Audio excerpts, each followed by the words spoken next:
Ladies and gentlemen, welcome to episode 4 of The Big Four, presented by the Tackle Talk podcast. This 4-part series takes a behind-the-scenes look at the 4 largest parent companies in fishing tackle who collectively own and control over 80 of the biggest brands in baits, rods, reels, line, and accessories. Today's guests are the Senior Product Manager of Freshwater Bait at Pure Fishing, Nathan Ragsdale, and the Director of Fish Science and Testing at Pure Fishing, Mark Sexton. Episode 4 of The Big Four, presented by the Tackle Talk podcast, starts right now. Hello, everybody. I'm Bill Dance, and you're listening to Tackle Talk. This is the Tackle Talk podcast, brought to you by The Rod Locker. Premium gear and expert advice from a staff you can trust. Now, here's your host, Andrew Hayes. Hey everybody, welcome back to the 4th and final episode of this very special project here at the Tackle Talk podcast, our mini-series titled The Big Four.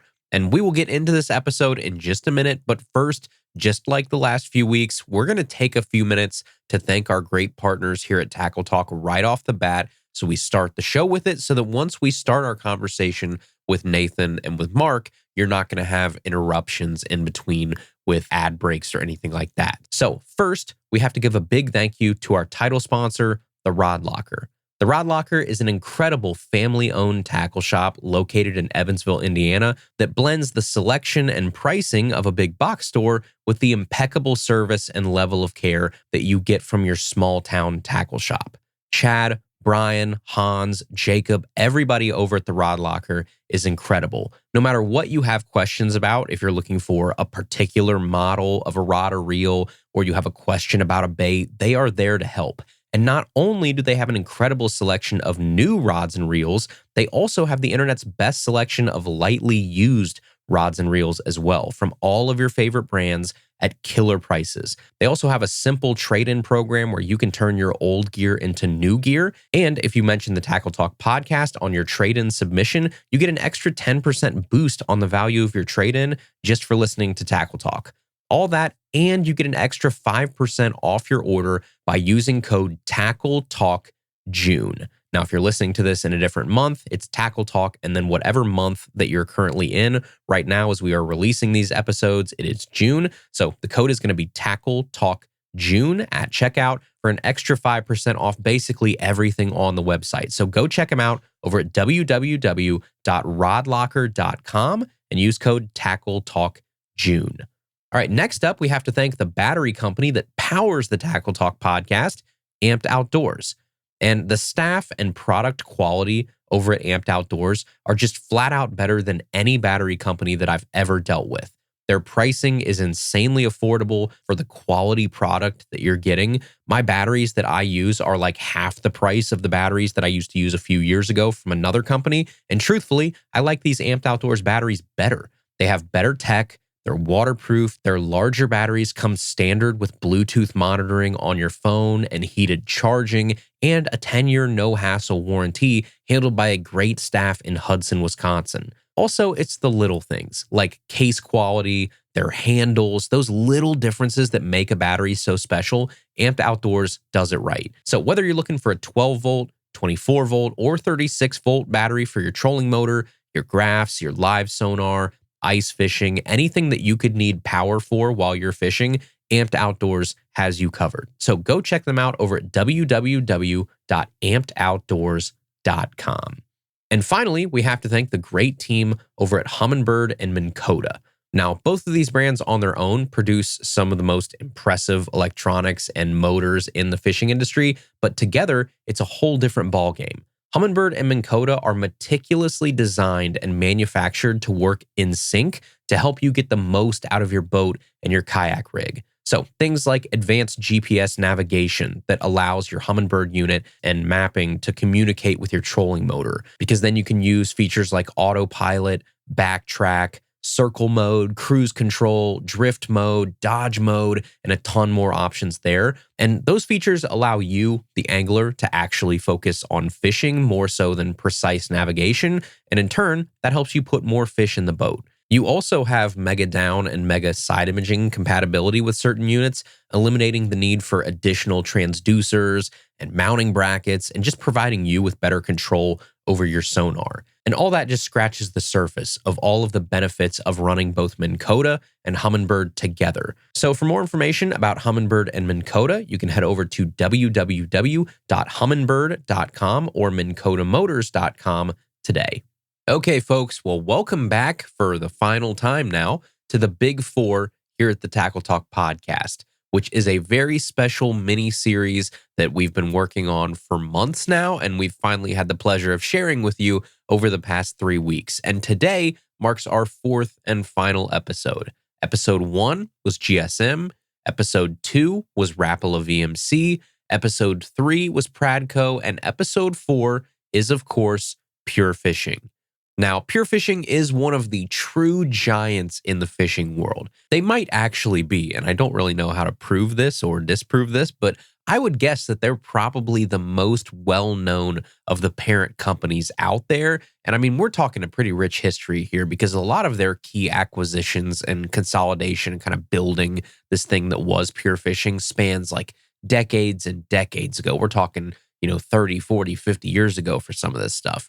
And Pure Fishing is the conglomerate parent company that owns Berkley, Abu Garcia, Fenwick, Spiderwire, Ugly Stick, Penn, Fluger, Stren, Plano, Freybill, Savage Gear, and a lot more. And those are some huge, very high sales volume companies and brands there. They're widely available. I mean, Ugly Stick alone has to be one of the top selling rod brands in the country, maybe even the world. I would actually say if you could run numbers, and I'm sure I could probably try and look this up, but I would guess that Ugly Stick is the best selling pure rod company in the entire world. They're everywhere. They're on every store shelf. Every Walmart is packed to the gills with them. Everybody who's ever fished has had an Ugly Stick. That is just one of the many, many companies that are under this Pure Fishing umbrella. So when you're talking Pure Fishing, they are a powerhouse when it comes to sales volume, distribution, marketing, and price point gear. So today, to dive into the world of Pure Fishing, we have Nathan Ragsdale and Mark Sexton join us on the show today. And kind of like last week, I told you, hey, at this point in the series, I want to kind of switch up some of the conversations a little bit and find some fun new angles to hit in this series so that it's not just a rinse and repeat with each of the big four. So when I wanted to attack this Pure Fishing episode, for me, when I think Pure Fishing, Berkley is by far and away the biggest name I think of in that portfolio, especially for us, just regular everyday bass anglers. Their bait company, Berkley, is probably the biggest player on this list for me personally and the gear that I actually buy. So that was point number one that I wanted to kind of keep in the back of my mind, that I do have sort of a natural curiosity and want to kind of zero in on Berkley a little bit. Now, number two was that I wanted to have Nathan and Mark on the show because that is Pure Fishing and Berkley specifically in a nutshell. It is a deadly combination of strategic marketing and project management, which is Nathan's realm, paired with a very science-heavy testing approach at their Spirit Lake facility, which is more Mark's specialty. So these two gentlemen together are kind of what I think of not just Berkley specifically, but Pure Fishing as a whole. I think they're a really good representation of Pure Fishing. So today we stick pretty heavily in the bait side of things, which obviously then tends to lean a little bit more Berkley than some of the other brands. But we talk about everything Pure Fishing and their whole operation as well. And then you'll hear toward the end, I couldn't help myself because I'm a bait nerd. So we had to fire off some questions about the lab series that everybody's been talking about over the past few months. So I just hope you guys enjoy this final episode of this mini series, The Big Four. And with that, let's toss it over to our conversation with Senior Product Manager of Freshwater Bait at Pure Fishing, Nathan Ragsdale, and Director of Fish Science and Testing at Pure Fishing, Mark Sexton. All right, ladies and gentlemen, today we are joined by Nathan Ragsdale, Mark Sexton, both of Pure Fishing. Nathan is the Senior Product Manager of Freshwater Bait. Mark Sexton is the Director of Fish Science and Product Testing. Gentlemen, thank you so much for hopping on Tackle Talk today to be a part of this series. We appreciate it. Thanks, Andrew. Glad to be here. Yeah, good to see you, Bo. Yeah. So I'm sure by now people are listening, they will know what this series is about. But for you two, just to give you a little bit of a background here, we're doing a 4-part series on sort of a deep dive and kind of a fun look at the 4 biggest parent companies in fishing. And you cannot tell that story of the fishing industry and the titans of, bass fishing tackle and rods and reels and everything without Pure Fishing. You might be the most well-known parent brand out there. And Pure Fishing over the years has become a brand that I think I'm fortunate enough to have got to know a lot of people there. And I think you guys might be the reason why this whole series is even happening, because in the fishing world, sometimes it's cool to, dislike the big conglomerates or the big private equity held companies and the umbrella brands. And I've got to know so many people at Pure Fishing, and I'm sure a lot of those people helped change my mind on a lot of that stuff and said, no, they're doing really cool stuff that would be really fun to shine a spotlight on and kind of change some people's opinions on things. So that leads us here today. I'm glad you're both here. This is a good representation of Pure Fishing too. You have the two-headed monster of the, branding and business side of things and the product side. And then that's where that meets the biology and the product development and the testing. So first, I've been lucky enough to know both of you for years now at this point. Mark, you've been on the show before. Nathan, I've never been on the show, but it feels like you've been on the show because I feel like I've known you for 5 or 6 years now. I want to give you each a chance to kind of explain just how you got here at Pure Fishing to kind of set the stage before we dive into this conversation. So Nathan, I'll start with you. Both fishing background and professional background. How did you end up here? So, love telling the story, actually, Andrew. I don't get to do it much, but so I thought I wanted to be on the Elite Series and do the whole professional fishing thing. So from like early high school on, that was the framework I made every decision through.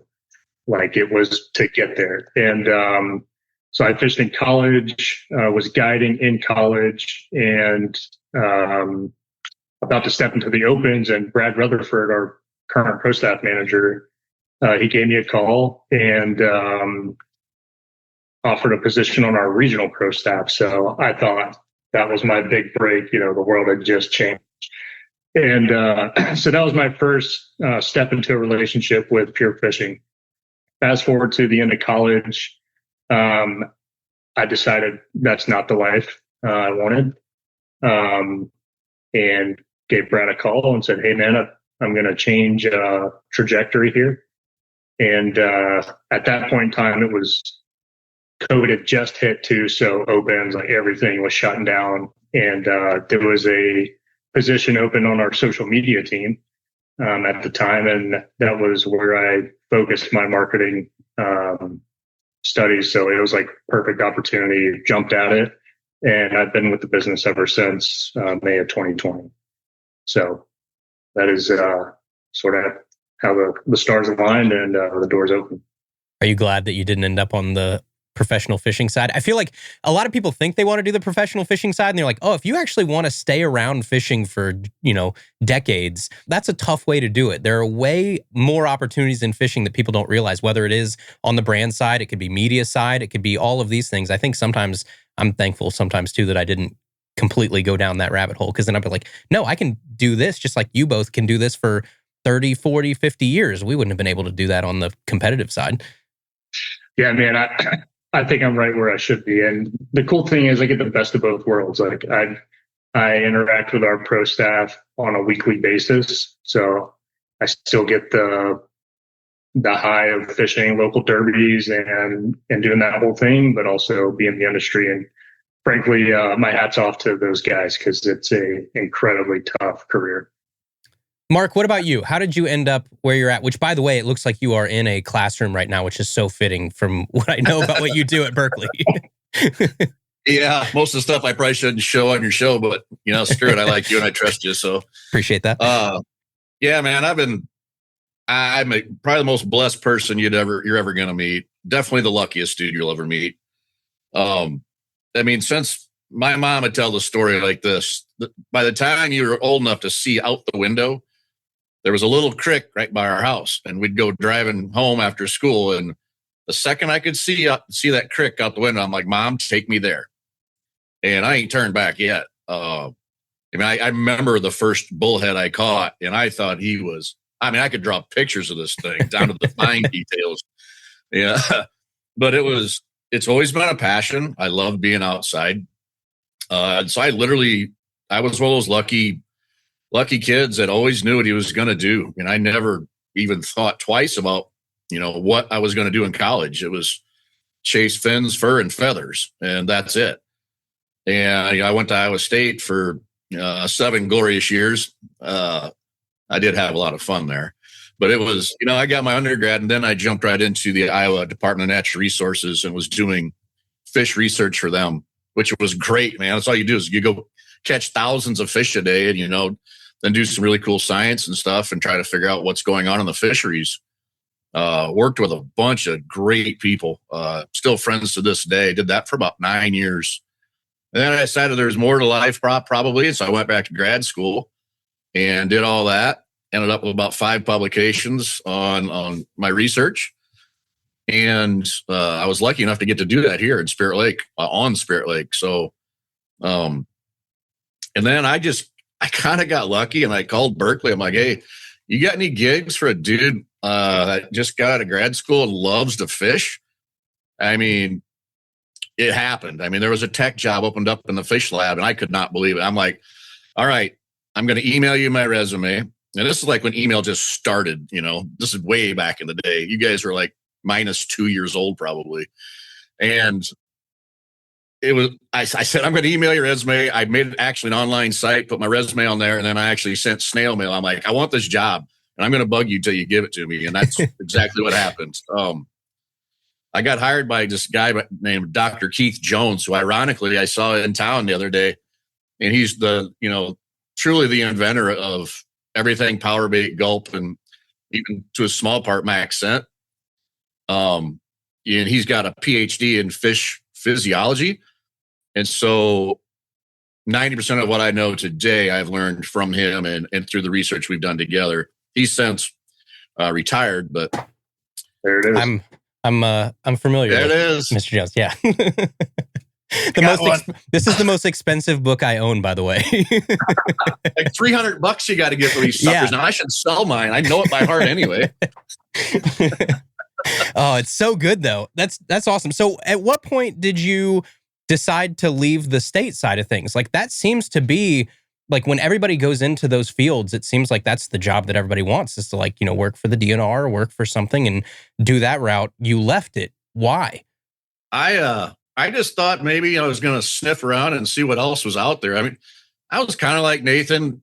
I wanted to fish professionally, and then I quickly realized that probably wasn't going to stick. I made it all the way to the Bass or BSS team championship in Kentucky Lake and got my ass handed to me.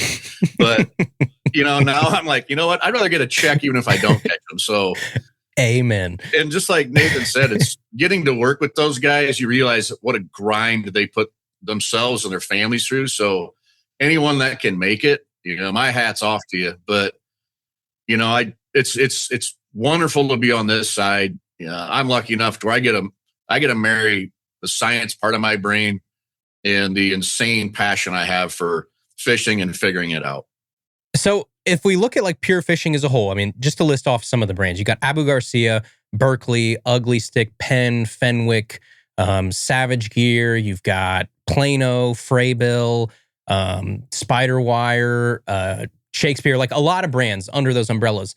The interesting part about it versus if you look at some of the other, I guess you can call them competition, in the industry in terms of your big umbrella brands, is there's not a lot of competition in your portfolio on the bait side.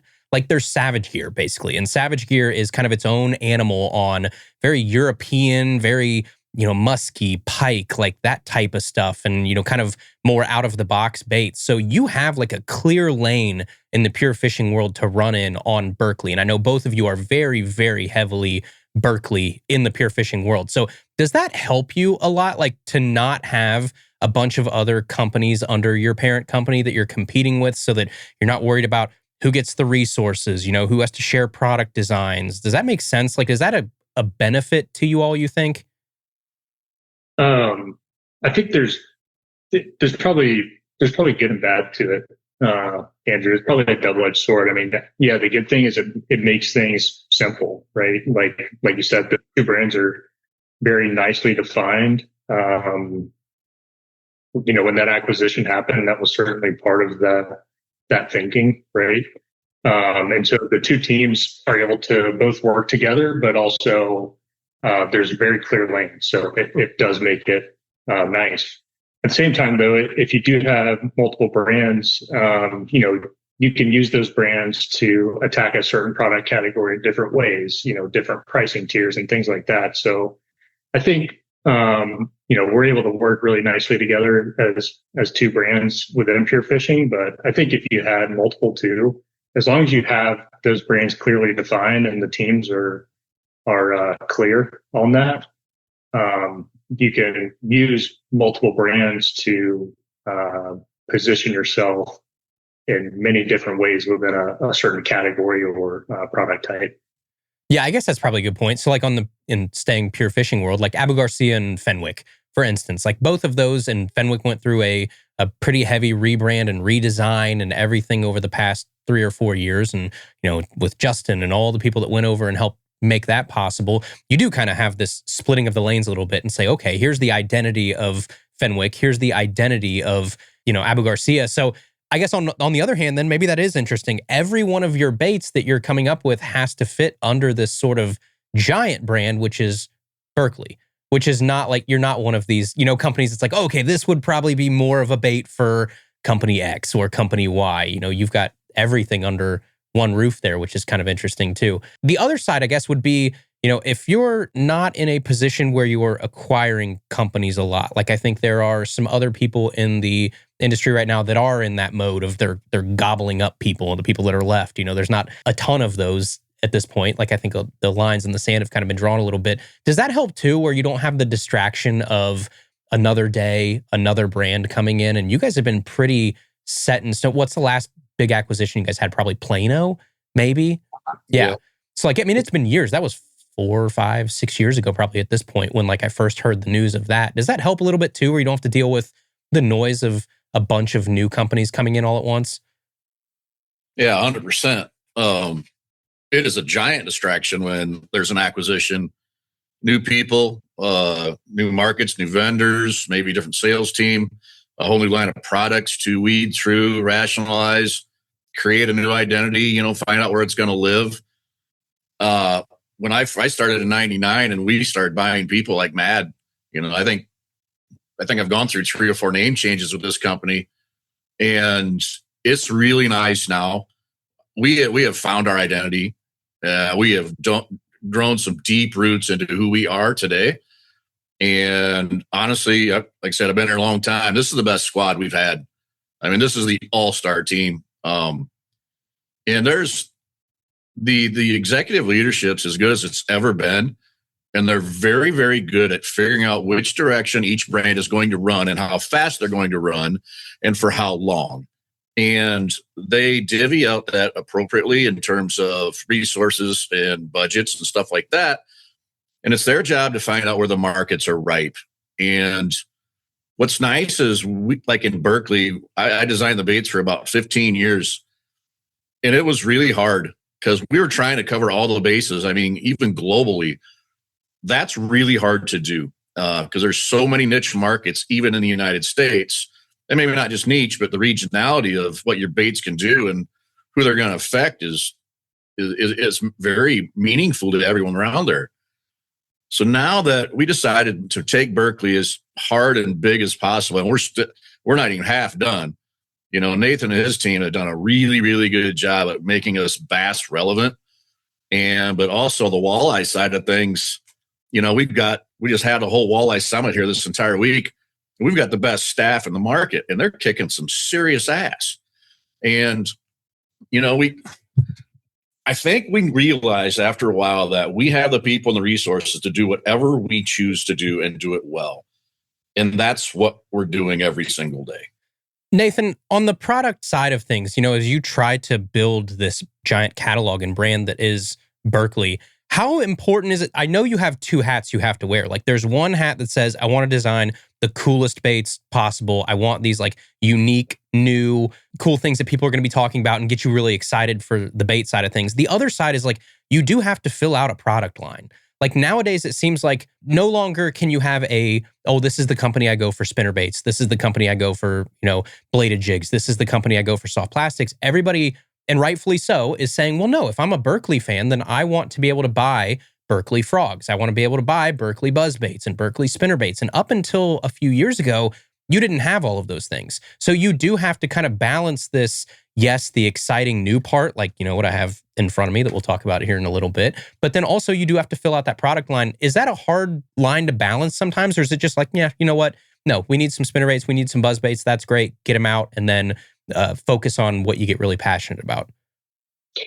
Good question. So I'll tee it up through this framework. So ultimately, you know this as well as anybody, right? Our mission is to produce product via the lens of the scientific method, aka we're testing and validating the entire way, so that when a consumer picks up a Berkley product, they know beyond a shadow of a doubt from the time they tie it on, they should have confidence because of our entire development process. So if that's our mission, then why would we not have a spinnerbait that the Berkley believer can pick up and put to work, or a swamp lord or slobber knocker or anything else? So honestly, some of those, I'll call them more saturated categories, or some of the most exciting categories, because that's where we can seriously prove we can, through our development process, create a truly better product that's been tested for the last 40 years from a category standpoint. I'll take the spinnerbaits, for example. We spent 3 years on that project working with Edwin Evers. It is probably the most underrated product we have in the portfolio. And for spinnerbait gurus, we hear all the time, that is the best spinnerbait. Is it absolutely rocking like Lab Series is? No. But is it a product we're very proud of? Yes. Swamp Lord, same thing, right? Hollow Bay frogs, saturated category. I firmly believe we've got the best frog out there. And when I see other anglers that aren't our pro staff throwing it, just makes me happy. Yeah, and the one thing I do respect about you guys, and maybe Mark, you can talk about this a little bit too, is when you do have those baits, you still have to find that thing that does make it a Berkley bait. So like if you look at, the spinner bait, so the power blades, or you go the slobber knocker, like you have that power bait skirt on there, and that is like a calling card of Berkley. If you go to, if it's the buzz baits, the riveter buzz baits, so you had a unique sound on there. You didn't just like, carbon copy and say, oh, we do need to have one of these, so let's make it. It's like, no, let's make it our way. Let's make it something different. How do you guys go about saying, okay, here's a bait that has been around for 20 years. How do we make it our own? Do you start with some sort of scientific side? Like, okay, here's the, 6 senses a bass has. Which one can we attack on this that no one else is doing that well? Yeah, you're exactly right. I mean, if we're not going to do Me Too's, we kind of balance pure research with competitive, staying up with the Joneses, if you will, right? So like when a bladed jig came out, or the chatterbaits or whatever came out, and they were just blowing up the world. We had a prototype in an hour, and then we all sit back and we're like, okay, how do we make this better? What does it not do? And then let's put the Berkley Labs, magic wand on top of it and see what we can do. And we've done it in baits since the 80s, where we realize we own the scent and taste world, but there's more to it in fish life. And so how do we get them to want our baits more than the others? And we'll take that down to the molecular level. And because of the people we hire around here, we're full of chemists and fisheries biologists and stuff like that. I mean, we have more information than any university on earth when it comes to this stuff. So, like the example for the Swamp Lord with Bobby Lane. I mean, we had like 3 things that were crucial, and we all knew it because we all throw frogs like freaks. And, we had to bend the hook out. It had to be a different angle. And that was probably the hardest part, getting the body so it would crush on the lightest of bites. And, so the body wouldn't tear. I mean, there's way more to a frog than chucking something on some pads and yanking it across. And so, like Nathan said, well, I mean, there's some things like Gulp. We spent 20 years on it before we launched it because it wasn't right and we knew the potential. And so we have the commitment and the resources to take our time, even though Nathan's bosses usually tell him everything's a sprint project. But, that's why a lot of times we don't tell them what we're working on until we're done. Otherwise, it was due yesterday. But sprint project, is that the words you hear in your sleep? Your sleep paralysis demon is just some guy in the doorway saying sprint project? It's a cuss word. Guys, can we get a light jog project? Can we get a power walk project? Something? A lazy walk. Mark, you said something like maybe 5 minutes ago that I want to come back to. You said that, over those years, you've been lucky enough to retain staff and you have a seasoned staff now and you guys are doing great, but you had found your identity. I know what I think the Pure Fishing identity is and what the Berkley identity is, but to you, being there for so long and seeing it evolve to what it is now, what do you think the identity of Pure Fishing and Berkley, whichever way you want to take that, is? I think there's a couple things. It's a really high level of confidence in our team and our plan. We know we can make better products than anyone else. So now it's a matter of when are we going to do it? Why are we going to do it? Where are we going to put it? That kind of stuff.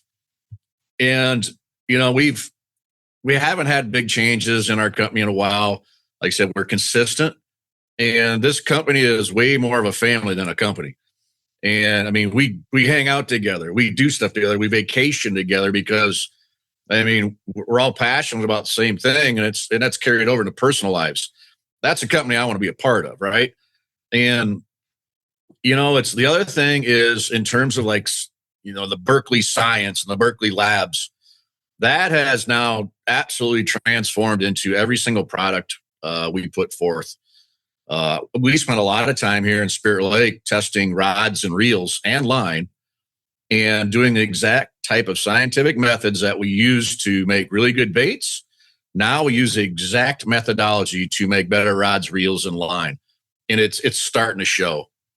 So the science side obviously is what I'm familiar with when it comes to especially the Berkeley side. And I think that's cool. I think that's when I got to go down to, I guess it would have been 2 or 3 years ago, that science symposium that you guys did down in Houston when you released a couple 3 or 4 baits at that time. I thought that was awesome. That's the side that I love. That's the side that it still is a head scratcher to me that more anglers, more companies, more people in the industry don't put more time and effort. I think they're starting to. If you'd have had this conversation 4 or 5 years ago, I think even now you've got some media people that are leaning more into the science side, and that's good. But back, it was you just listen to whatever the guy on TV tells you to throw or whatever your favorite pro tells you to throw, and that was it. And it's no, there's, thousands of these biologists and people that study this on a daily basis. These are living things that do have genetics and have DNA and have tendencies that we could study from a scientific side of things. But no, it's just you got to listen to the pro that won last week tell you that this is the color that you need. It's no, you'd probably be better off putting your faith in some people that have read a book within the past couple of years or wrote the book in your guys' case. So I guess as far as the biological side, the scientific side, how far and away above the competition do you think Berkeley and Pure Fishing is just from that side compared to your peers in the industry of how they develop baits? I think we've lapped them about 100 times, and I'm not a braggadocious dude. I'm extremely humble, but if you look in the rearview mirror, you would not see anyone behind us. It just doesn't happen. I've been studying what fish like the taste of things since 1999, and I've fed fish things that would scare you. And we have probably 75,000 different chemicals and organics and a variety of mixtures that we've tested on live fish. And we have a bigger library than any university, than any institution, any other company. You could build together the top 5 bait companies in the world, and they haven't done 1% of what we've done. And obviously I've never worked anywhere else, but this is coming from people the pros and people that come from other companies. They're like, holy cow, you guys are nuts. I said, yeah, but good nuts. And, nice segue to nut, like Dylan Nut. That's I guess we are nuts now. But pun intended. It's wonderful to know that you can show up at work and you have everything you need to build the next best bait on earth. And that motivates us. When you're surrounded by people you trust and information from the early 80s, we've got a really good database and a good foundation. So Nathan, from the product marketing side and from the educating the consumer side, that does probably put you in a unique situation where it's like you do have to do some educating of people with your messaging and with your packaging and things that other companies just don't have to do because, they just came out with another, worm to fill the lineup and it's 2 inches shorter and that's it. Like that's the only talking point. Where with you guys, when you have something like what we're going to talk about here in a minute with the lab series, like it's almost like when you come out with a product and they go, no one's going to buy that because you almost need an end cap to explain it.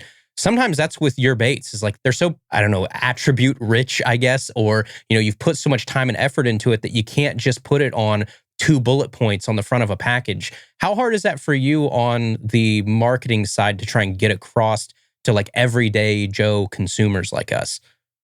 Dude, full stop, hardest part of the job, period. Like, because to your point, the development team, attribute rich, that's a good way to put it. They eat, breathe, and sleep these different launches for a period of, at minimum a year. And so it eats us alive when we don't tell that story good enough too, because we know how impactful it can be to consumers and their day-to-day experience on the water. Like we want nothing more than just to be able to tell those stories, whether it's on packaging, through content, through influencers, pro staff, or my favorite is just conversations like this or at the boat ramp. Like nothing is better than, me and my wife, we take a walk around this pond down the road all the time. And I see guys out there, like high school kids throwing big glides, man, classic. And I keep chop blocks or lately 5-inch coal sheds in the stroller when we're walking around and hand them out. Like those are the best conversations, and nothing gets the story across better than that. But I guess to get back on track here, hardest part of the job definitely is getting the right story told in the right way to consumers these days, because you do not have many opportunities or a lot of time when you get the opportunity. So staying on message all the time is the hardest piece, but especially when there's so much meaning and science and proof, I'd say, behind it all, it's almost impossible.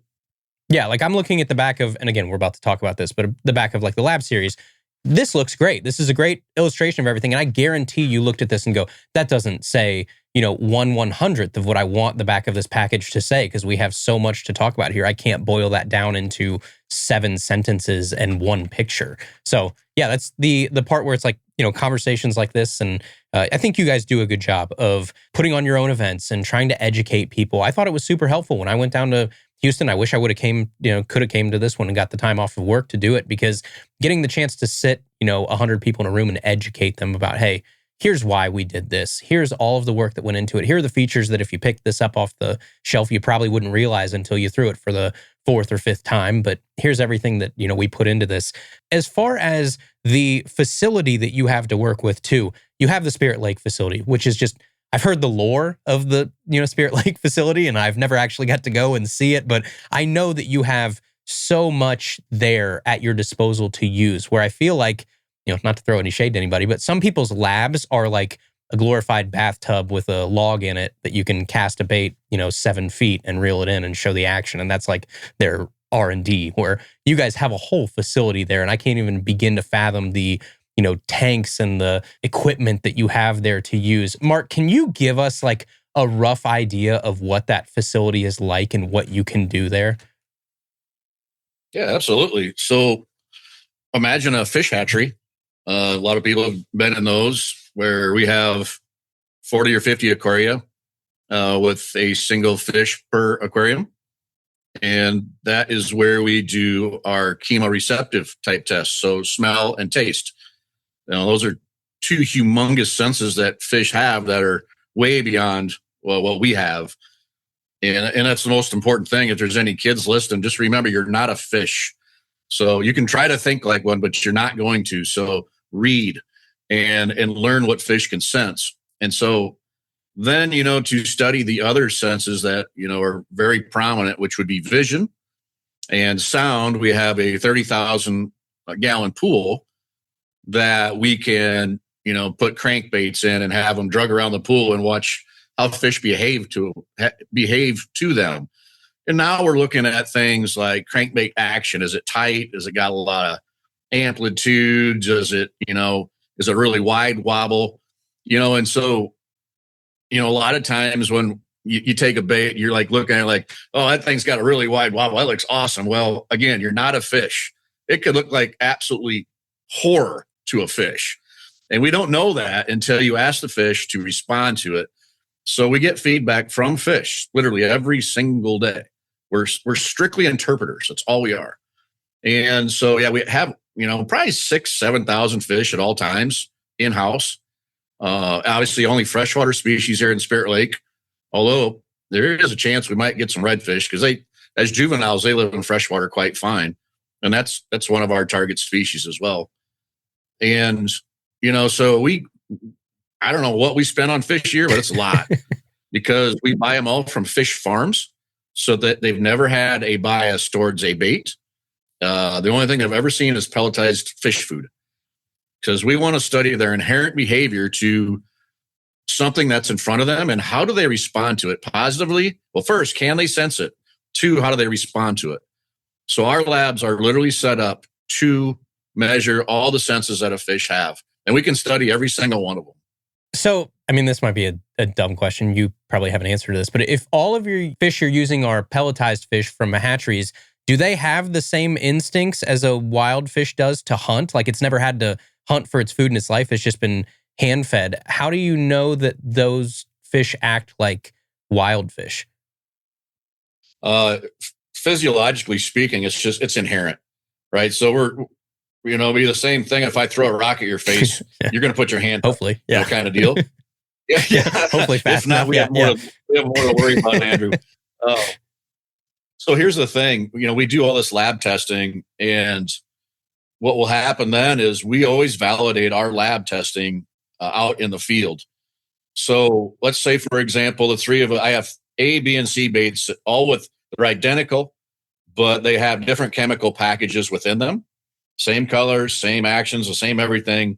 And the three of us go field testing. So Nathan's got the front of the boat because he's a good stick. You get the middle. I'm back with the outboard, like where I should be. And we set a timer, and every 20 minutes, we're going to switch baits and write down who caught what, how many fish. And so basically what you're doing is isolating variables. You're taking the angler out of it because everyone has the same equipment and the bait rotates through all the anglers. And so you're basically isolating the variable being when the fish puts that in his mouth, does he hold on to it longer than the other ones? So at the end of a week, we'd probably have 300-400 largemouth or smallmouth, whatever we're catching. And those fish, then you look at the data and you say, okay, they chose B, 20% less was A, and then 20% less was C or whatever. We take those results and compare them with what we see in the lab, and 98% of the time, it's the exact same. So that tells us what we're doing in-house is real. So you've observed these fish for so long. I have a question I've always wanted to know. So they have 6 senses if you count the lateral line. So of those, can you rank those in terms of how important you think those should be to us as anglers to focus on? Sure. The thing is, it's really dependent upon your water and what those fish are. They do have learned behavior as well, and what they've learned, right? Or is it a shad-based lake? Is it a perch lake, a bluegill, or a herring? Like that. That usually dictates which one of their senses they end up having to rely on.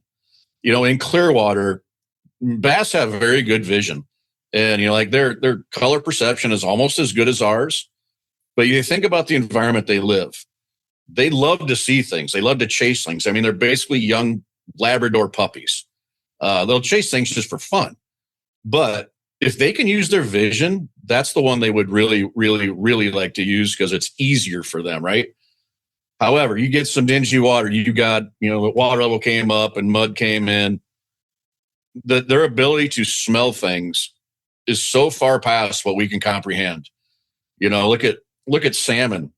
They literally come out of the ocean and they find the exact rock they will spawned in 7 million miles away, across 3 low-head dams and jump through the grizzly mouth, and they find their way back. It's their sense of smell as a species is insane. So, their ability to taste things, that only really matters. The other thing to remember is fish do not have arms. So they literally grab things with their mouth to figure out what they are. And so to rank them, I would say a bass would love to use is eyes first, and then smell for sure, then taste. Sound, their ability to hear is pretty rudimentary. And we actually understand a lot about that now, and we're gaining knowledge on that every day, actually. And then the lateral line, people need to realize that they don't feel things from like a mile away. Basically, the rule of thumb on the lateral line, which I'm sure you read in that wonderful book you're holding, yes, it's about 2 times the body length of the fish. So if it's a 20-inch largemouth, about 40 inches away, which seems like an even longer stretch than I would think, then they can use that special system that we do not have to actually feel vibrations of waters. But anytime water moves, it creates a little cilia in the lateral line to move, and that lets them know which way they're moving. So, the great line is a largemouth goes down and he noses down on a crawdad. That crawdad is cryptic colored, so he blends in with his background. But the second he moves one pincher, even if the fish can't see him, they dive at it and they come up with a face full of rocks. But quite often, they've got the crawdad.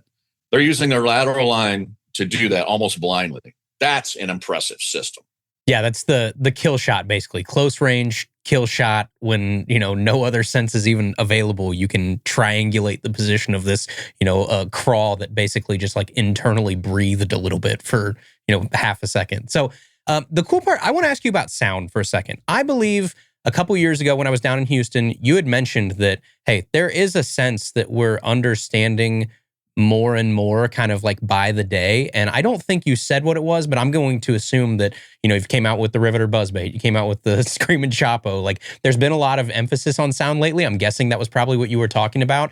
How is what we're doing underwater not scaring these fish? Because if you listen underwater, like we have, okay hearing, and you drop a penny in the pool and like you can hear it. Like that's like probably the easiest thing for us to do in the water is hear. Sound travels so fast, so, clearly.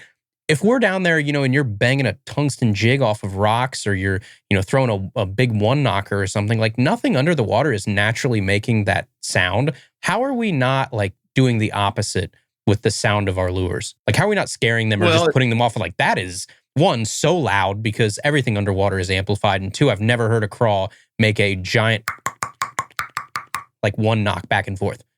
The first thing you have to ask yourself is, can the fish even hear it? And that science is probably the least studied of any company besides us, honestly. And there's other companies that talk about sound and think they are employing the right things. And I've studied every one of them, and not one of them actually has a leg to stand on. So and honestly, we're way behind as well to where we're going to be. Sound underwater, like you said, it travels really fast, goes a long ways. And I think it's a blessing that bass can't hear very well. Maybe that's just their evolution, or like, screw this. It's noisy down here, right? Yeah. It's like you're at an AC/DC concert in the front row all day. And that's just not, there's a lot of noise underwater that they can't hear. And they key in on the ones sounds that they can, and they're really good about pinpointing where they come from. Nathan, I want to ask you about product development in general too, on kind of the same front. If you would have had your position, 50 years ago, I feel like it would have been a whole lot easier of a position to do because the lanes were still wide open in terms there weren't so many products out there and every idea seemingly hadn't felt like it's been thought of yet. Now, there are a billion different iterations of worms and, shad baits and craws. And, now we're getting into urchin style baits and all that kind of stuff. But even I think the urchin is a good point where just when you get discouraged and you think, oh my gosh, it seems like every shape has been done. There's only so many ways you can make a piece of plastic look like a shad or a crawfish or, something. But then something comes along and goes, oh, okay, that's somewhat novel. That's somewhat different. And there are still this kind of like a frontier of undone shapes and things that we haven't really ventured too much into yet. Is that the hardest part for you of your job of like, coming up with new products and managing these different products is like trying to find ideas to start with? So it's like just, out of the blue, we need to create a new product, or is it trying to refine those products into something that's at least different enough from the market that you feel comfortable with it with Berkley?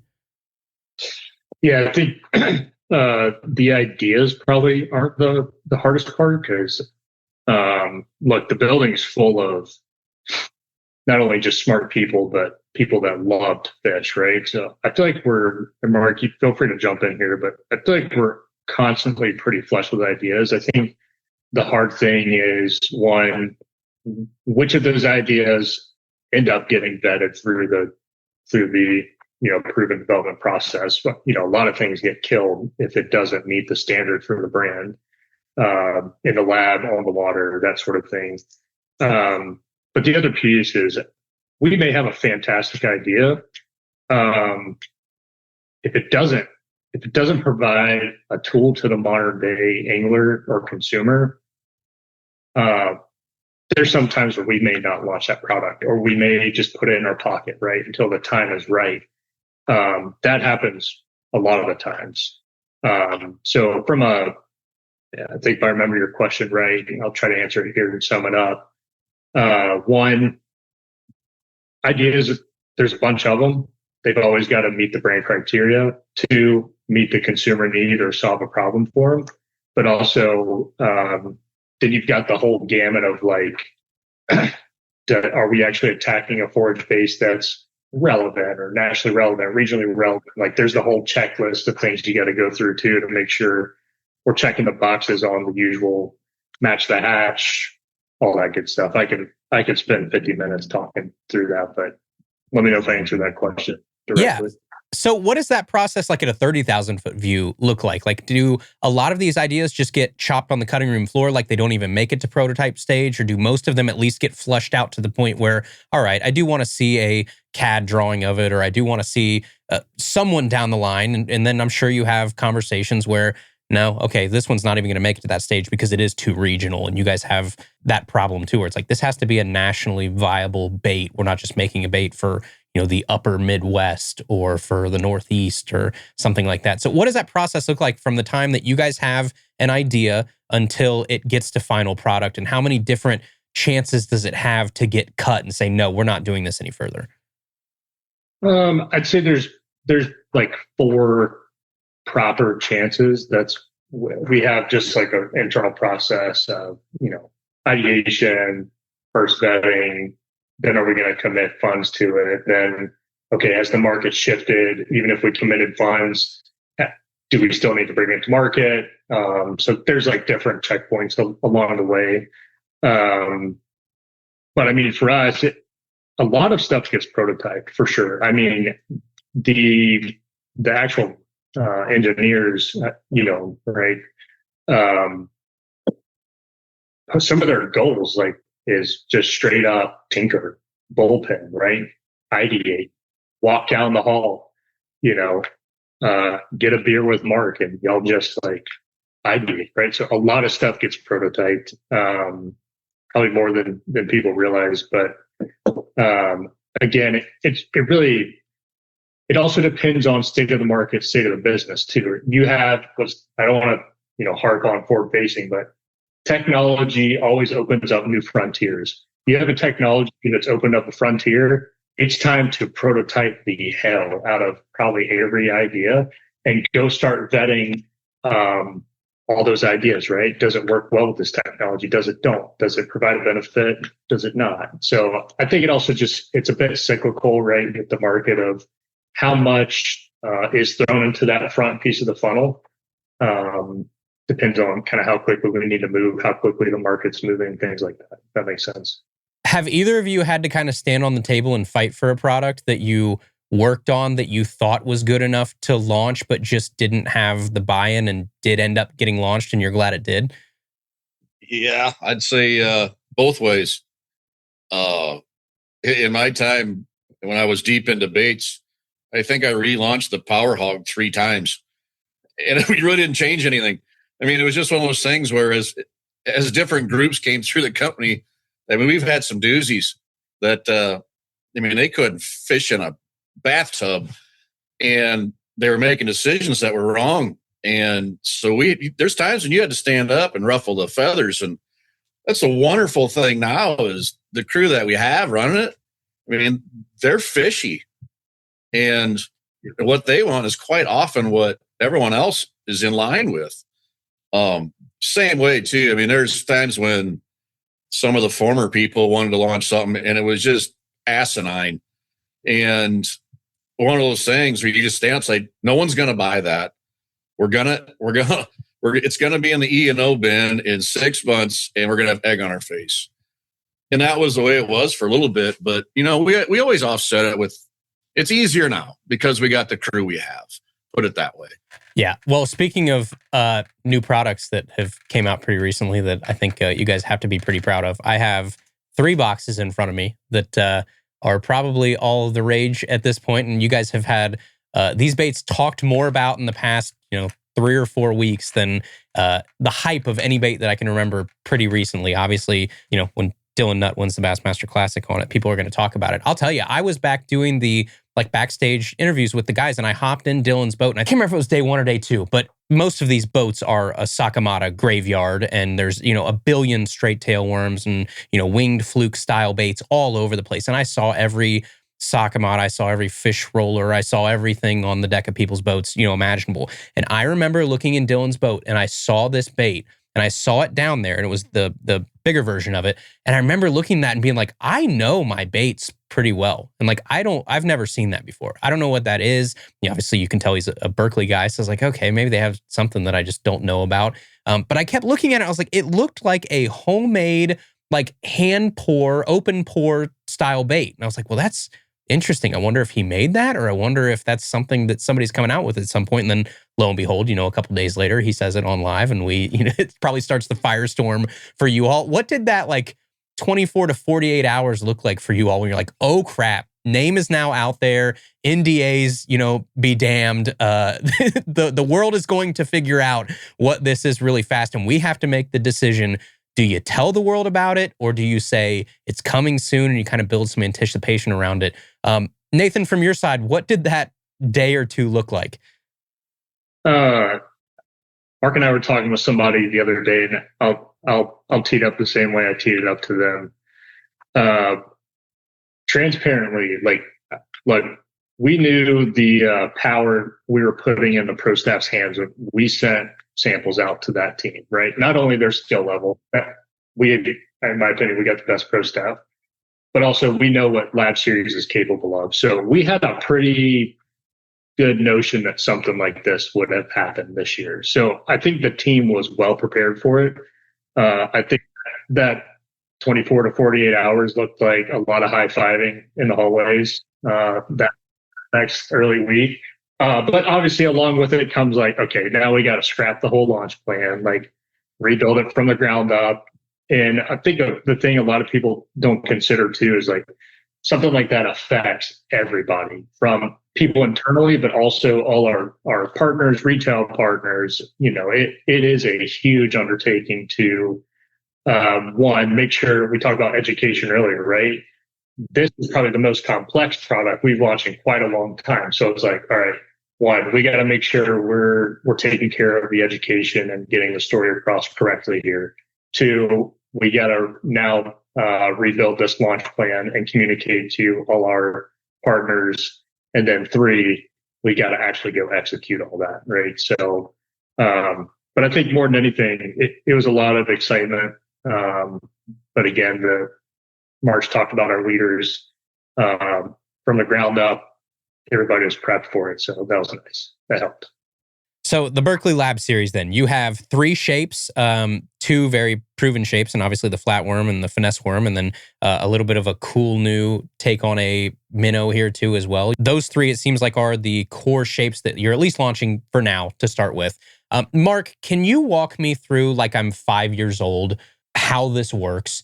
Like I have it in front of me. I told you guys before we started recording, when I saw the initial videos of this, where it's just like slime goo palooza, coming off, I was like, I'm going to hate these things because I'm going to be in the kayak or in the boat. I'm going to be rigging these up. My hands are going to be disgusting. It's slipping all over the place. It goes, I could see it happening. And then when I opened it up for the first time, I said, I'll be darned, they're dry. Like they're completely dry. They don't have any weird residue on them or anything. You would have no idea that this thing is about to leak like a hole in the Titanic here once you put it in the water in terms of scent that's about to come out of this thing. Mark, what all went into this? The different layers, the scent dispersion. Can you give us an overview of this? Yeah, it's almost like you perfected your mom's chili and made it better, right? Because power bait, very, very, very good bait. Won a lot of tournaments over the years. Made a lot of people happy, and it's a pretty good vehicle to get fish to swallow the bait. Inherently, though, because it's PVC plastic, it's really good at containing its scent, and that's one of the reasons why you'll notice on a lot of power bait shapes we make a lot of ridges and cuts and indents to increase surface area. And so what that does is it gives it max scent dispersion. Okay, so then when we came up with Gulp is a whole different animal, water-based system that literally kicks all of its scent out real fast. But it really sucked in terms of bass world. It dried out so fast because it was so good at giving up its goods. It just was not going to be a great bass tool. Although it kicked some serious ass on Lake Erie, like Gulp leeches and stuff like that. I remember even I think Hackney was doing really good one time, and he held up and he had a bag of Gulp leeches, and Greg's not on our staff, and he goes, "This ain't mine, but I ain't gonna hide it. This stuff works." It was awesome, and it makes you feel so proud. And then I think Edwin won that derby, and he wasn't even with us at that time. So then what when we ran into max scent and the potential there, we realized it was the tweener between power bait and Gulp. And what it allowed us to do, because it puts scent out so much faster than power bait, but it doesn't drought like Gulp. It's kind of like, like two ugly people had a beautiful child, right? And it really allowed us to use our knowledge of chemicals and chemical packages that would come out and do their job quicker. And so we were getting more bites. I mean, Max Scent will outfish just about anything in the world. And, and then when we married those two together, now you have the taste sense covered. The visual is beautiful because it's layered and it's all that kind of goodness. And now scent is at the max. I mean, you literally couldn't pour scent into the water faster unless you literally took a bucket and put it in the water. That slime thing, that really allowed us to basically close the deal on this bait. That's what you asked before. How do you put your spin on it? How do you Berkeley it? How does it scream, "I am Berkeley Labs"? Well, that slime is the silver bullet. It comes off, and yeah, boy, it's sticky. Like, if you ever want to get kicked out of the house, get it wet, throw it at your wife's head, see if it sticks. And yeah, look at that. Yeah. It looks like a loogie. Yeah. Would it make you feel better if I told you it was sanitary? What's that? Like, so I can eat it? Is that what you're saying? No. I would not recommend that. Kids, do not try that at home. Bleep that out. But that it closes a deal. And so when we were all watching the Classic, and Dylan's doing really, really good.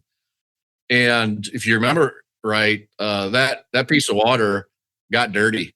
The water came up. They had their practice was terrible. And he flat out said, he goes, "I knew I was getting more bites because they could smell it and they would find it." I mean, I about started crying when he said that because that's what we've been studying for years. So, yeah, it's a special bait. It's one of those, every century or so, but hopefully not for us. Hopefully we beat it next year, but we don't have anything that coffers just yet like that. So when I watched like the videos, you have it colored and dyed so you can see the scent dispersion come out of it. You look at that and on one hand you go, that looks like gulp, right? It looks like how fast it's coming out of gulp. And we used to have, when we were kids, you had the little the thing that you got at Walmart that had the gulp baits in it, and then you dunk all of your other baits in there too, and you'd think that it would disperse like that, hopefully. But the problem with that is like, how long can that last? You look at that and you go, okay, that's a little flatworm that's 3 inches long. How much can you pack into that little piece of plastic? How long will it continue to disperse scent at the rate that you see right there? Like, what's an average lifespan of its effectiveness, I guess? It depends obviously on temperature of the water. But you'd be shocked at how long they actually contain their efficacy. I mean, the initial kaboom with the slime is like, it'd be like running the 100 meters. That's our sprinter, right? And then max scent is our 200 to 400 meter runner that will last. It lasts a long time, and power bait lasts really long time.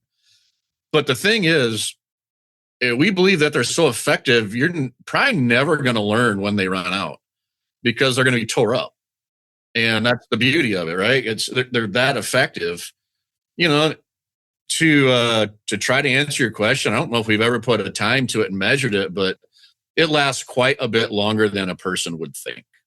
So once you get it wet and once this slime coat kind of activates, and then now I've had this one, sitting here for probably an hour or so, it does start to unslime, I guess, if that's a word, a little bit. Like, I mean, if it's touching something, then that will stretch it out like pizza, cheese a little bit there. But can you put these now back into the clamshell and use them later? Are these strictly a one-time use, throw that one away, get a new one the next time that you go out? No, you can put it back in there. There's nothing that's going to degrade upon it. When the slime's gone, the slime's gone. But it's still a really effective bait. Do you think I was thinking about this when I touched this for the first time after it got wet when I was out fishing with it like 2 days ago, was when I pick it up out of the water, it feels a lot more like, if you pick up a little minnow out of the minnow bucket or something, it's slippery. You can't even grab it. It's falling out of your hands.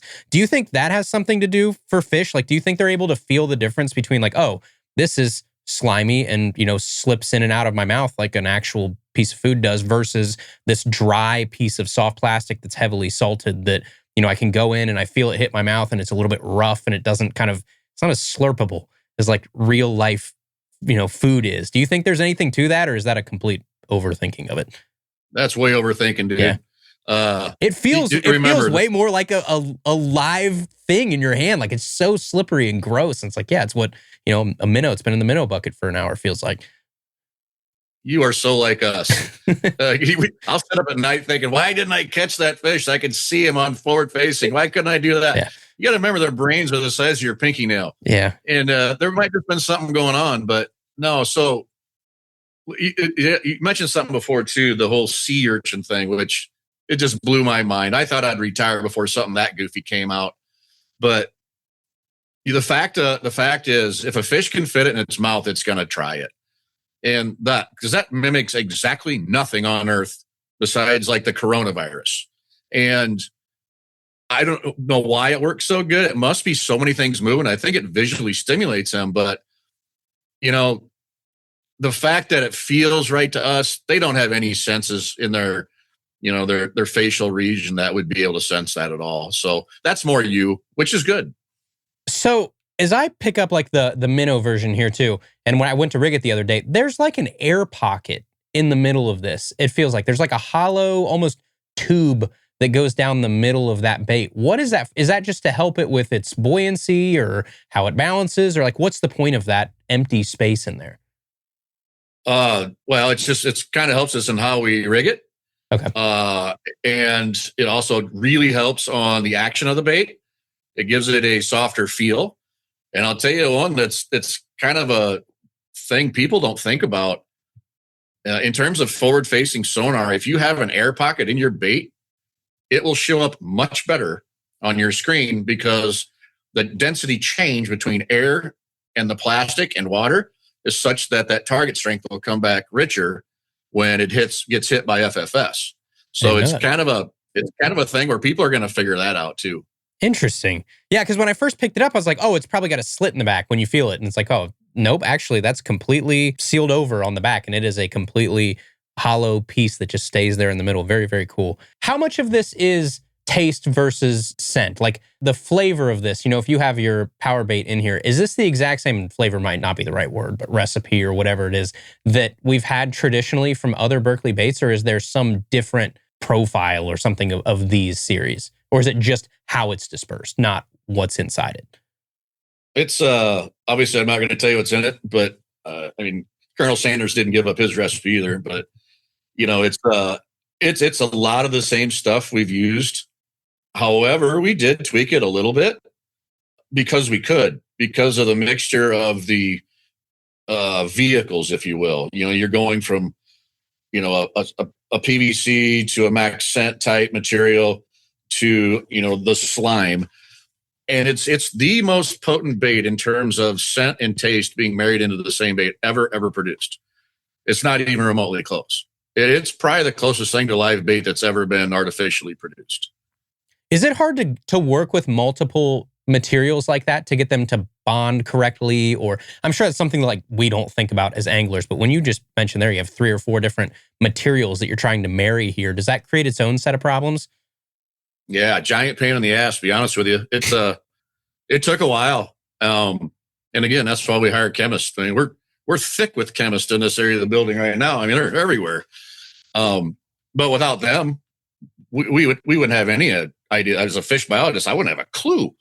But these guys are wonderfully gifted at putting materials together and making them function.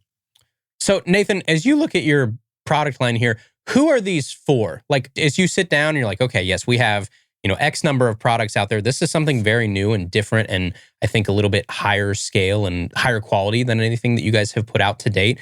Who are these made for in your brand meetings or when you strategize who your customer base is? Yeah, so, Lab Series is ultimately, we are trying to go solve what we believe to be the avid's number one problem. Mark touched on it a bit earlier, but I've talked about technology, bringing new frontiers and new problems. I believe the avid's number one problem today is watching a fish follow his presentation or her presentation, whether it's a drop shot, a minnow, you name it, either nosing down on it and turning off or following it, looking at it and turning off. That is the number one frustration today. It is how do I go convert more of those follows into actually caught fish? So Lab Series is designed specifically to go solve that problem through stimulation of as many fish senses as we can here via color, action, scent, taste, the best of our best, all in one bait. It is, we're targeting the avid, we're targeting that guy that's looking for the tool to go solve that problem. One thing that I love about the packaging and the route that you took here is like nowhere on this package do I see the words forward-facing sonar, because it's not. Like, I agree that, as you're looking at that, you're trying to convert those fish and you have those issues. I can make the argument this is even more helpful for the dude that doesn't have forward-facing sonar. Like, you are now drawing in more fish as you're trying to, fish needle in a haystack style a little bit. Like, your attraction power is now so much better. You have another tool in your tool belt. The guy that's not staring at, his LVS 34 all day long, you've got a way to draw some of those fish in. So your creek and your river guys and, people like that, you can, I think about this all the time. I'm a river guy. So moving water and how current sits, it's like I could throw this bait upstream in a current cut there, and the scent is actually going to hit that fish sitting in the eddy before my bait does. Like, it's going to know that it's coming. You have the scent trail that will beat the bait to the fish. That's going to be kind of cool. There's a lot of different applications to this. I love that you guys didn't lean into this just being a forward-facing bait, and I don't think the market probably will either. 100%. You even think about if we throw forward-facing out the window, just pressure, right? Yeah. How do we go convert more pressured fish? It could be a farm pond that gets fished all the time. how do we go stimulate those senses better than we ever have before, to trigger those fish to bite? And I think we've got a lot of questions too around, Mark kind of teed up the differences between power bait and gulp and max scent and now lab series. Man, when it comes to color and action and scent taste, I think that's the most exciting piece to me about lab series is like, if you're to throw a jig up into that eddy with a max scent meaty chunk, you're getting that scent dispersion, right? But if you need to pull out a technique where you've got to have color, Mark, you mentioned earlier when Andrew asked you to rank senses, you said what, sight, right, first, then scent, then taste. Okay, let's think about all the techniques that are prevalent today that rely on the sight aspect. Man, for the brand and for our consumers, we've opened up an entire new door that we're going to go blow the lid off from a shape and technique standpoint with Lab Series. Yeah. I also love looking at like the chart of your colors too. Almost every one of them is two-tone, which I'm a sucker for two-tone baits in general. And I'm sure there's a little bit of utility to these being two-tone too, because you have your different materials and different layers to these baits, but they all look so good. Like I have the Wagasaki in front of me. I've got, your Morning Dawn little finesse worm is a killer looking color here. So you guys had some great natural colors here too. So it wasn't like, okay, we went, super crazy on the scent dispersion and everything, and then these lacked on the visual sides. Like you still have those too. I put these up with any colors I have in my tackle box in terms of just natural, that sort of, creamy, slightly translucent belly colors that you love onto fading to like a natural green pumpkin kind of back looking. So you guys did a great job on the visuals too. As far as the magic of these baits, I think the cool part for me is like, I think fishing around here, I'm, Midwest fishing to the bone where everything's pressured. It's, do you have something different than the boat in front of you? Like that's been our goal our whole life is you're fishing a Tuesday Niner and darn it if there haven't been 17 boats that have hit that same rock wall that you're about to hit because there's only 4 spots on the whole lake worth a darn. And so do you have something different, whether it is a different sound? The guy in front of you was throwing a really violently rattling square bill. So I have silent square bills, in my back pocket or trying to do that. This is something that it will take long enough probably for it to, make it into the boats of everybody. You're going to have a great honeymoon period with these baits where not everybody on your lake has this. And this is something those fish haven't seen or I guess smelled or taste before or whatever it is. So kudos to you guys. I love that you're pushing the envelope and you don't get complacent. I think that's one of the cool parts about Berkley from what I know about you all is, and pure fishing in general. It's, hey, we're trying to push the envelope. We're not trying to just do the same thing that we've always done. We have all of these resources and we're not just wasting them doing nothing with them. Let's find something cool. And, kudos to you guys on these. So one last question I have for you all before we let you go. And again, I appreciate you both hopping on here today. As we take a look at these big brands in the fishing industry, and that's the whole point of this 4-part series, I'll ask this to each of you. What do you think we get wrong about the big companies, and specifically for you guys, for Pure Fishing and for Berkley?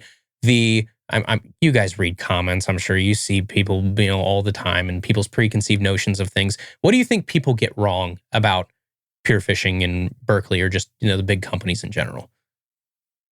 Andrew, probably that the businesses aren't filled with people who love the industry. Mark mentioned this is the only place he's ever worked after DNR, if I heard you right, Mark.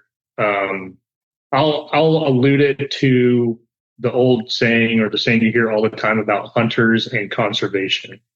The people who care the most about conservation are the people that are in the woods hunting.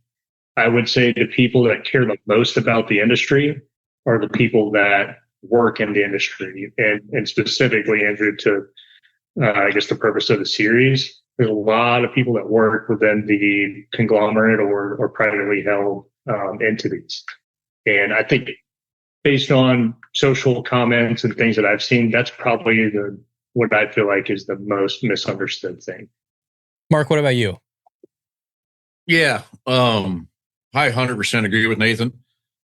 And, I think some people, they look at a Pure Fishing like they're too big to care. And that is the absolute most false statement you could make. We spend every single day trying to shorten the time between bites and make a kid's experience better, and then if I can help a kid catch 5 or 10 fish instead of 5, I did my job, and that makes me happy, and that even on a holistic level across the entire industry, I hope everyone does good, and I hope we get more people into the outdoors. I mean, that's going to help us. And we've been leading conservation efforts more than any other company. So we are big, but I think our heart grew with it. We care about this industry truly. So, I mean, extremely proud to be here. I can't imagine having a better life. Personally and professionally, I've been a very lucky man, and this company's a huge part of that. And I wish other people could feel that. And I think Berkeley is somewhat of a family. You talk to some of our anglers, and they're passionate about our products and our brands and how we go about our business. I mean, they stay at our houses. I don't know how many. I'm sure Nathan's had intruders by the pros. I've had lots of them, and it becomes family, and it makes it easier to not be the big bully that doesn't care about everyone, because we do care about everyone. So that's I hope people don't think that, because we truly give a darn. Yeah, I think sometimes, and I might have said this before in one of the other episodes, depending on when this comes out, but I think sometimes people see the private equity stuff and they think of like some dude in a $5,000 suit rubbing his hands together and like Scrooge McDucking the whole fishing world and just laughing at us all the way to the bank with a giant sack of money behind them. And like, that's not what these companies are. Like, these companies are people that have fished for 50 years, care about everything, have worked their way up, have done the competitive fishing side, been fishing since they were knee high. Like, these are not outsiders for the most part. I'm sure there are a couple here and there, but for the most part, like 95% of the people you talk to are just like you. They're like diehard anglers that worked their way up, that found themselves in these, really fun positions to get to work for these companies. And kudos on the companies for having enough success to have the resources to have 4 or 5 companies under one roof and, centralize some resources and be more efficient with it, because that means lower prices for us as a consumer. That means more options for us and more chances for new baits. So growth is not a bad thing. Getting big is not a bad thing. More resources is not a bad thing. I think it's cool to take a peek behind the curtain, and I appreciate you both hopping on here and helping us do that today. So, ladies and gentlemen, that is Nathan Ragsdale, Mark Sexton. Gentlemen, thank you both so much for hopping by today. Hey, dude, get your butt to Spirit Lake. You got to come Don't here. give me an invite if you don't want me to show up, because I will be there. I just offered it publicly. Do it. Let's go. We will make that happen. Like in the next month, our fishing will be awesome. So hurry up. I will take you up on that. Thank you both. Appreciate you. Thank you, brother. All right, everybody. And with that, our 4-episode mini-series comes to a close. This project has been a blast to put together. I cannot thank all of our guests enough for coming on and making this whole thing possible. Crispin Powley with GSM, Travis Tuma with Rapala VMC, Chad Werner with Pradco, and now Nathan Ragsdale and Mark Sexton with Pure Fishing. Those 5 gentlemen right there helped make this idea a reality, and this series does not work if you don't get all 4 of them, because these are your 4 largest parent companies in freshwater bass fishing. Now, there are some other people that you could tack on this list for sure if you keep going down further than 4, because then you get into, Rather Outdoors, who owns Strike King and Lose. You have American Bait Works, who owns Netbait, Halo Rods, Scum Frog, and Snag Proof. But these are your big 4: GSM, Rapala VMC, Pradco, and Pure Fishing. Those are the giants. Those are the titans of tackle of modern day bass fishing. And in our case here, they are the big 4. So we thank you all for joining us here on this mini-series, The Big 4. Thank you for the feedback.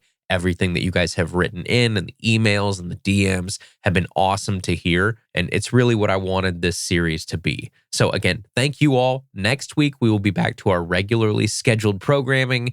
And oh boy, has there been a lot to talk about since the last time that we released a regular episode. So get ready for that. But in the meantime, you can find us on Instagram and Facebook at Tackle Talk Podcast. Shoot us an email, tackletalkpodcast@gmail.com. And I'll see you right back here next Tuesday for another brand new episode of Tackle Talk. Thank you for listening to the Tackle Talk Podcast. Tackle Talk is produced by Andrew Hayes. Copyright 2019. For more, please subscribe on Apple Podcasts, Spotify, or wherever you listen to podcasts.